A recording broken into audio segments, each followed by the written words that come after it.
အဖေမေလှုပ်ကြွေးတာနဲ့ဘာသူလှုပ်ကြွေးတာလဲတရားထုတ်ခြင်းဩတရားအထုတ်တာနှစ်ခုလုံးလှုပ်လို့ရတယ်လေဘုရားပို့ပြီးတော့ဘုရားကုသိုလ်ပို့ရပါလေဘုရားကုသိုလ်ကတော့တရားထုတ်တာတော့ကုသိုလ်ရတာပေါ့ကုသိုလ်ကတော့ဓမ္မဟာအမြတ်ဆုံးပဲလေ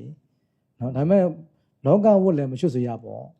လောကဝတ်လည်းမချွတ်စေရဘူးဓမ္မဝတ်လည်းမပြတ်စေရဘူးပေါ့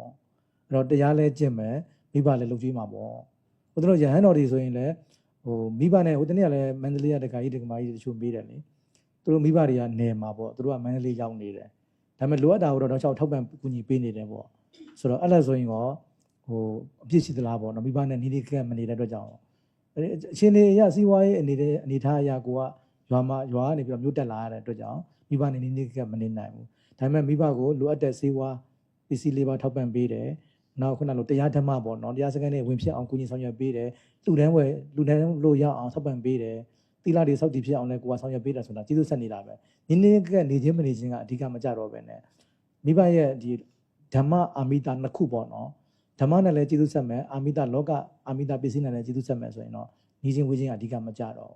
ဘူးနှစ်ခုလုံးကကောင်းတယ်ပေါ့နော်အဲ့တော့ခုနကလေးမေးတဲ့ထက်မှာတော့ဘယ်ရမြတ်လဲမေးရင်တော့တရားဓမ္မကျင့်တာတော့မြတ်တာပေါ့တန်ត្រာဝဆင်းရဲကလွတ်မြောက်ကြောင်းကျင့်စဉ်ရတော့အမြတ်ဆုံးပဲလေနော်ဟုတ်